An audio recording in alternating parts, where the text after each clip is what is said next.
પૂછવામાં આવે છે કે તારું સપનું શું, અને એ વખતે છોકરો જવાબ આપે છે, I want to became youngest chess champion in the world. મારે દુનિયાના સૌથી નાની ઉંમરના ચેસ ચેમ્પિયન બનવું છે. ભારતના નહીં, દુનિયાના. અને 11 વર્ષની ઉંમરનું ટાબરિયું જવાબ આપે છે. અને એના એ ઇન્ટરવ્યુમાં આગળ એવું કહે છે, એક સમયે હું દુનિયાના સર્વશ્રેષ્ઠ ચેસ ચેમ્પિયનને હરાવીને જંપીશ. 2 વાત એણે પોતાના ઇન્ટરવ્યુમાં કહી 11 વર્ષની ઉંમરે. થોડા મહિના પહેલા આ દીકરાની ઉંમર 17 વર્ષની થઈ, અને 17 વર્ષની ઉંમરે એમણે જે પહેલી વાત કરી હતી ને, એ પહેલી વાતને સાબિત કરી, અને એ વિશ્વનો પહેલો સૌથી નાની ઉંમરનો ચેસ ચેમ્પિયન બની ગયો. વિશ્વનો સૌથી નાની ઉંમરનો ચેસ ચેમ્પિયન. 17 વર્ષની ઉંમર. એનું નામ છે ડી ગુકેશ. તમારામાંથી કદાચ કોઈએ નામ સાંભળ્યું હશે, ડી ગુકેશ. 17 વર્ષની ઉંમર. હજી તો આમ દાઢી અને મૂછો માંડ થોડી થોડી ફૂટી છે. આવી ઉંમરે એ દુનિયાનો સૌથી નાની ઉંમરનો ચેસ ચેમ્પિયન બની ગયો. અને હમણાં 6 દિવસ પહેલા કે 5 દિવસ પહેલા એમણે દુનિયાના ચેસ ચેમ્પિયનને હરાવી અને પોતાનો બીજો સંકલ્પ જે હતો ને, એ સંકલ્પને પણ એને પરિપૂર્ણ કર્યો. આપણી ઉંમરનો દીકરો, આમાં કેટલાય 17 વર્ષની ઉંમરના હશે, વર્લ્ડ ચેસ ચેમ્પિયન બની ગયો, અને અત્યારે એના ઉપર ઇનામોનો ધોધ વરસી રહ્યો છે. અત્યાર સુધીમાં 22 કરોડ રૂપિયા કરતા વધારેના ઇનામ આ દીકરાને મળી ચૂક્યા છે. અને એટલું જ નહીં, એને મળવા માટે મોટા મોટા ઉદ્યોગપતિ નિમંત્રણ આપે. ગૌતમ અદાણીને આપણે મળવું હોય ને, આપણે રાહ જોવી પડે. કેટલી ઓળખાણો લાવો ત્યારે માંડ કદાચ મેળ ખાય, એને બદલે ગૌતમ અદાણી આને સામેથી મળવા માટે બોલાવે. એક સંકલ્પ, અને સંકલ્પની તાકાત જુઓ. એને નક્કી કર્યું કે મારે આ કરવું છે, એનું પરિણામ જુઓ. અમેરિકાની એક છોકરી, એનું નામ જેસિકા કોક્સ. અને જેસિકા કોક્સ એ જ્યારે નાની હતી ત્યારે એને 2 હાથ જ નહોતા. આમ તો જન્મતાની સાથે જ અહીંથી 2 હાથ જ નહીં, અહીંથી આ ખભેથી 2 હાથ જ નહોતા એ દીકરીને. કોઈને ફોટો જોવો હોય ફોટો જોવાની છૂટ. 5મા ધોરણમાં ભણતી હતી, એટલે એની ઉંમર પણ 11 વર્ષની આસપાસ હશે. એને પૂછવામાં આવ્યું. એકવાર ટીચર સ્કૂલના ક્લાસના બધા વિદ્યાર્થીઓને બેસાડી અને પૂછતા હતા એના સપનાઓ વિશે. જેસિકાને પૂછવામાં આવ્યું, Jessica, what you want to B in your life? તારે તારા જીવનમાં શું બનવું છે? હાથ વગરની છોકરી, બેનો સાંભળજો, હાથ વગરની છોકરી જવાબ આવે, sir I want to became a pilot. મારે પાયલોટ બનવું છે. હવે હાથ વગરની છોકરી અને પાયલોટ બનવાની વાત કરે, આખો ક્લાસ ખડખડાટ હસવા માંડ્યો. શિક્ષકે એ વખતે કહ્યું, બેટા તું ચોક્કસ પાયલોટ બનીશ. તારું સપનું છે, તું અત્યારથી સંકલ્પ કરીને બેઠી છે, તે અત્યારથી તારો ગોલ નક્કી કર્યો છે, તું ચોક્કસપણે પાયલોટ બનીશ. બેટા એક કામ કર, સામાન્ય રીતે જે વ્યક્તિ પોતાના કામ હાથથી કરતી હોય એ બધા જ કામ તું પગથી કરવા માંડ, શીખી જા. એ દીકરી ધીમે ધીમે પોતાના બધા કામ પગથી કરે. આપણે હાથમાં પેન પકડીએ, પેલી દીકરી પગમાં પેન પકડે, પગનો અંગૂઠો અને આંગળીની વચ્ચે. ક્યારેક ટ્રાય કરજો અને લખે. આપણા હસ્તાક્ષર જેવા સારા ન થાય ને, આ છોકરીના પગાક્ષર એવા સારા થાય છે. બોલ, પગથી એવા સરસ અક્ષર કરે. એ છોકરી પોતાનો કોન્ટેક્ટ લેન્સ આંખમાં જે પહેરવાનો હોય એ પગની આંગળી ઉપર રાખી અને ખેંચીને ચડાવીને કોન્ટેક્ટ લેન્સ પહેરે. એ છોકરી પગથી પિયાનો વગાડે, પગથી બધું જ કામ કરે, હાથ નહીં, છતાંય સારામાં સારું સ્વિમિંગ કરે.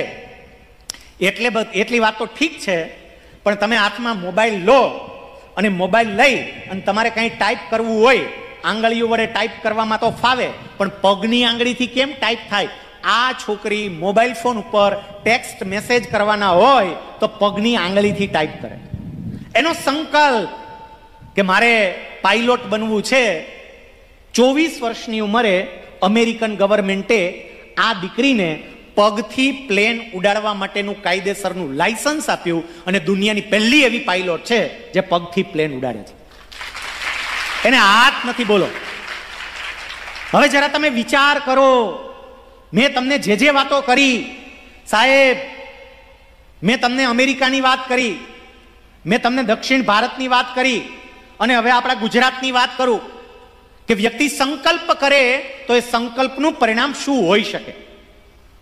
અમરેલીની અંદર એક તમારા જેવો વિદ્યાર્થી, એનું નામ કુણાલ ભટ્ટ. આ છોકરો અભ્યાસ કરતો હતો, 10મા ધોરણના બોર્ડના વર્ષમાં હતો.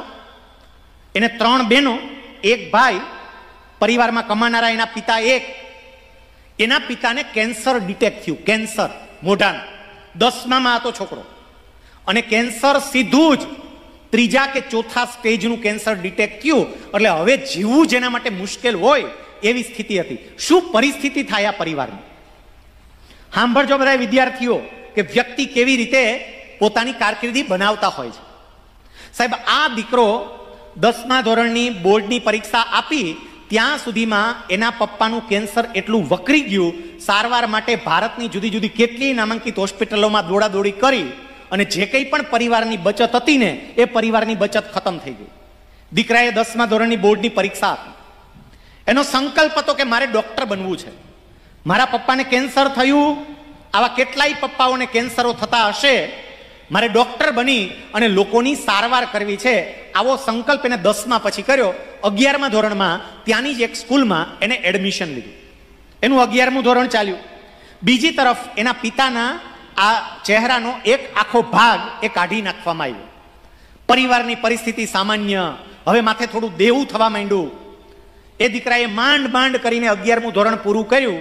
11મું ધોરણ હજી એનું પૂરું થયું. 12મા ધોરણમાં આવ્યો તો આ સ્કૂલનું મેનેજમેન્ટ બદલાઈ ગયું. નવા ટીચર આવ્યા, નવું મેનેજમેન્ટ આવ્યું. ટીચરો અનુભવી નહીં, કંઈ એવું ભણાવે નહીં.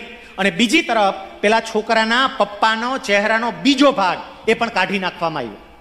પરિવારની પરિસ્થિતિ એટલી ગંભીર, ઘરનું વાતાવરણ એટલું ગંભીર, સ્કૂલની અંદર કોઈ એવું વાતાવરણ મળે નહીં. 6 મહિના જતા રહ્યા. સાયન્સમાં બી ગ્રુપ, હજી નીટની કોઈ તૈયારીઓ ચાલુ નહોતી થઈ. તમે વિચાર તો કરો, આમાં સાયન્સ વાળા સમજી શકે કે હજી તો 12મું ચાલુ થાય એ પહેલા તો નીટ કે જેડબલીની તૈયારીઓ ચાલુ થઈ ગઈ હોય, અને 6 મહિના જતા રહ્યા, હજી નીટની શરૂઆત નથી થઈ. એના મામા હતા છોકરાના રાજકોટ. મામાને છોકરાએ મામાને ફોન કર્યો કે મામા હવે શું કરવું, કંઈ ખબર પડતી નથી, હજી અમારે નીટની તૈયારીઓ ચાલુ નથી થઈ. એના મામા ટીચર હતા. એને એવું કહ્યું, બેટા એક કામ કર, તું અહીંયા રાજકોટ મારે ત્યાં રહેવા માટે આવી જા, હું તારી વ્યવસ્થા કરાવું. એ છોકરો પોતાનો થેલો લઈ અને રહેવા માટે મામાને ત્યાં જતો રહ્યો. મામાએ એની પોતાની ઘરે એ દીકરાને રાખ્યો. મહેનત કોને કહેવાય અને સમર્પણ કોને કહેવાય ને એ જરા સાંભળજો. એ છોકરો પોતાના મામાને ત્યાં રહે. એક સ્કૂલ કે જે સ્કૂલ રાજકોટની નામાંકિત સ્કૂલ કહેવાતી, એના મામા એ સ્કૂલમાં હતા, એમાં એ દીકરો જાય. નામ એનું ત્યાં અમરેલીની સ્કૂલમાં જ બોલે. માત્ર અહીંયા નીટની તૈયારી કરવા માટે જાય. ત્યાં લગભગ 100 જેટલા એ સ્કૂલના 12થના વિદ્યાર્થીઓ હતા. 100 નહીં, કદાચ 200, 199 કે સમથિંગ સંખ્યા હતી. 200ની આસપાસ એના 12થના સ્ટુડન્ટ હતા. એમાં આ છોકરો જઈ અને બેસે. બાકીના બધાને 6, 7, 8 મહિનાની તૈયારી થઈ. આ સાવ નવો, પણ મૂકે નહીં, એનો સંકલ્પ. બરોબરની તૈયારી કરે. સાહેબ ત્યાં આવ્યો, તૈયારી શરૂ થઈ, હજી માંડ થોડોક સેટ થયો. 12 કે 15 દિવસ જેવો સમય ગયો અને એના પિતાનું અવસાન થયું. સમાચાર મળ્યા કે પપ્પા જતા રહ્યા. આ દીકરો રાજકોટથી અમરેલી એમના પપ્પાની અંતિમ સંસ્કાર વિધિ માટે ગયો. એના મામા સાથે હતા. બંને ત્યાં ગયા. સ્મશાનમાં એના પિતાની અગ્નિ સંસ્કાર વિધિ ચાલે છે. આ દ્રશ્યની કલ્પના કરજો. તમારી ઉંમરનો છોકરો 12મામાં હજી તો આવ્યો હતો. એમના પિતાની અગ્નિ સંસ્કાર વિધિ ચાલે છે ને એ દીકરો બેઠો છે, રડે છે. એના મામા હળવેકની બાજુમાં ગયા અને મામા એવું કહે છે કે બેટા, રડવાથી હવે કાંઈ નહીં થાય, મહેનત કરવાથી થશે, રડવાથી કાંઈ નહીં થાય, કારણ કે તારા પપ્પા જતા રહ્યા. અને બેટા, મારે ના કેવું જોઈ પણ તને કહી દઉં કે તારા પપ્પા 15 લાખ કરતા વધારે રકમનું દેવું કરીને ગયા છે. બચત નથી, આપણી માથે દેવું છે. પણ તું ઈચ્છે તો આ બધું જ દૂર થઈ શકે. હજી તારી પાસે સમય છે, બરોબરનું મહેનતમાં લાગી જા. તારી પાસે 5.5 કે 6 મહિના કરતા વધારે સમય છે. બેટા, હજી મહેનત કરી લે ને, તને સારામાં સારા માર્ક આવી શકે. કદાચ ગવર્મેન્ટ મેડિકલ કોલેજમાં એડમિશન મળે એટલા માર્ક ના આવે તો સેમી ગવર્મેન્ટમાં મળે એટલા માર્ક તો આવે. અને એના માટે કદાચ 20 લાખની લોન લેવી પડે તો એ લોન લેવા માટેની વ્યવસ્થા બધી હું કરાવી દઈશ. પણ બેટા, તારે ડોક્ટર બનવું હોય તો ડોક્ટર બની શકાય એમ છે. એ દીકરાને એવું લાગી આવ્યું અને એના મામાને સ્મશાન ગૃહમાં એના પિતાનો અગ્નિ સંસ્કાર ચાલે છે. ત્યાં એવું કહે છે કે મામા, તમારે મારા માટે લોનની વ્યવસ્થા નહીં કરવી પડે, હું મારી રીતે ગવર્મેન્ટ મેડિકલ કોલેજમાં એડમિશન મળે ને એટલા માર્ક્સ લાવીશ. લગભગ 11 કે 11:30 જેવો સવારનો સમય થયો હશે. અંતિમ સંસ્કાર વિધિ પૂરી થઈ, ઘરે આવ્યા. ઘરે આવીને છોકરાએ સ્નાન કર્યું, કપડાં બદલ્યા, પોતાનો થેલો લીધો, મમ્મીને પગે લાગીને એવું કહ્યું કે હું હવે પાછો જાઉં છું. 17 વર્ષનો. આમ આપણને વિચાર આવે કે કેવી રીતે બાળકો વિચારતા હોય છે. એની મમ્મીને કે હું જાઉં છું. મમ્મી કે ક્યાં જા? એ કે ભણવા માટે, મારો એક પણ દિવસ હવે પડવો ના જોઈએ. એની મમ્મી કે પણ તારા પપ્પાની બધી વિધિ બાકી છે, મહેમાનો આવે, તમે બધુંય સંભાળી લેજો, કારણ કે મારા પપ્પાને સાચી શ્રદ્ધાંજલિ આપવી હોય તો હું ડોક્ટર બનીને આપી શકીશ. એ દીકરો એસટી બસમાં બેસી અને અમરેલીથી રાજકોટ આવ્યો. સવારે 11 વાગે એના પિતાની અગ્નિ સંસ્કાર વિધિ ચાલતી હતી. તે જ દિવસે સાંજે 4:30 વાગે એ દીકરો પોતાના ક્લાસમાં બેઠો હતો. મારા ક્લાસમાં બેસી અને તૈયારી કરવી છે. 12th નું રિઝલ્ટ આવ્યું. બોર્ડમાં તો સારું પરફોર્મ કર્યું જ, પણ નીટમાં પણ એનું પરફોર્મન્સ અદ્ભુત હતું. એ સ્કૂલ ટોપ લેવલની સ્કૂલ કે જ્યાં 200 વિદ્યાર્થીઓ અભ્યાસ કરતા હતા, જેની તૈયારી 6 મહિના કરતા વધારે સમયની હતી. આ તો પાછળથી જોડાણ હતો, પણ આ 200 વિદ્યાર્થી ઉપરાંત આ 12નો આવેલો એક બીજો, આ તમામમાં સૌથી પહેલા નંબર ઉપર નીટમાં આ કુણાલ ભટ્ટ આવ્યો, પહેલા નંબર ઉપર. એને ગવર્મેન્ટ મેડિકલ કોલેજમાં જ એડમિશન મળ્યું અને રાજકોટની પીડીયુ મેડિકલ કોલેજની અંદર એને એડમિશન લીધું. મેડિકલ કોલેજના સ્ટુડન્ટ તરીકે એ જ્યારે ભણવા માટે જતો ને તો ઘરેથી સાયકલ લઈને જાય. એના મામાએ એવું કહ્યું, બેટા તે પૈસા બચાવ્યા છે, સેમી ગવર્મેન્ટમાં એડમિશન નથી મળ્યું, ગવર્મેન્ટમાં મળ્યું, આપણે ફી ના ભરવી પડે, પૈસા બચાવ્યા છે, હું તને સ્કૂટર લઈ દઉં. એણે એવું કહ્યું કે ના મામા, કોઈ ખોટો ખર્ચો નથી કરવો, હું સાયકલ લઈને જઈશ. સાયકલ લઈ અને એ દીકરો ભણવા માટે જાય. એને પોતાનું MBBS પૂરું કરી લીધું અને અત્યારે હવે પીજીનું એનું જે અભ્યાસ છે એ ચાલુ થયું. થોડા સમય પછી એ દીકરો માસ્ટર પણ પૂરું કરશે અને પછી સુપર સ્પેશિયાલિસ્ટ એને બનવું છે એવું કહે છે, તો સુપર સ્પેશિયાલિસ્ટ પણ બનશે. એક વ્યક્તિ સંકલ્પ કરે તો શું શક્ય છે એ તમે જોઈ લો. અને હવે દરેક તમે વિચારો કે આપણે શું સંકલ્પ કરીએ છીએ.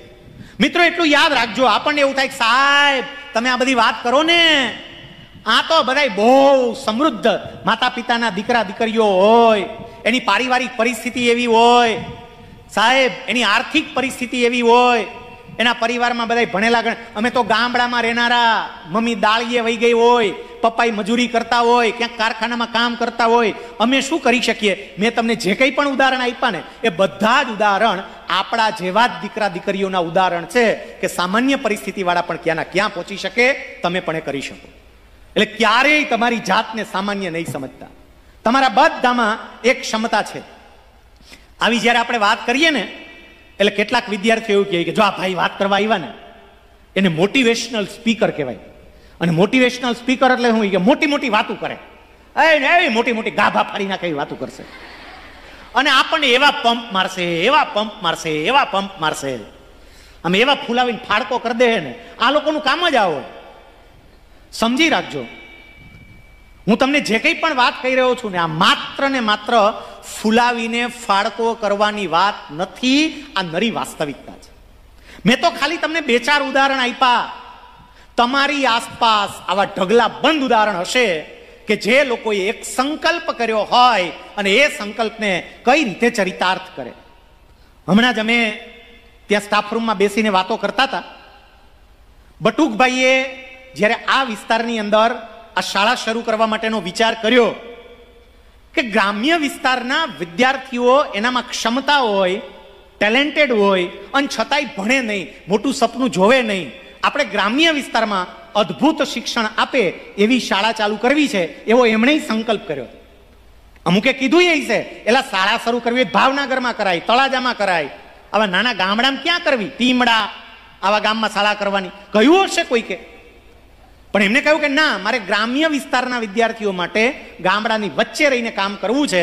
અને એનું પરિણામ સાહેબ તમે અત્યારે જોઈ શકો છો કે તમારી શાળાની દિવાલમાં ક્યાંય સમાય નહીં એટલા ફોટા વિદ્યાર્થીઓના છે. પછી અલગ અલગ કોઈ પણ પ્રકારની પરીક્ષા હોય, એ શિષ્યવૃત્તિની પરીક્ષા હોય, એ નવોદયની પરીક્ષા હોય, એ બાલાચડીની પરીક્ષા હોય, એ પ્રખરતા શોધ કસોટી હોય, કોઈ પણ પરીક્ષા હોય, ગણેશ શાળાના વિદ્યાર્થીઓ બધે જ છવાઈ ગયા. એના પાયામાં આ વ્યક્તિએ કરેલો સંકલ્પ પણ છે.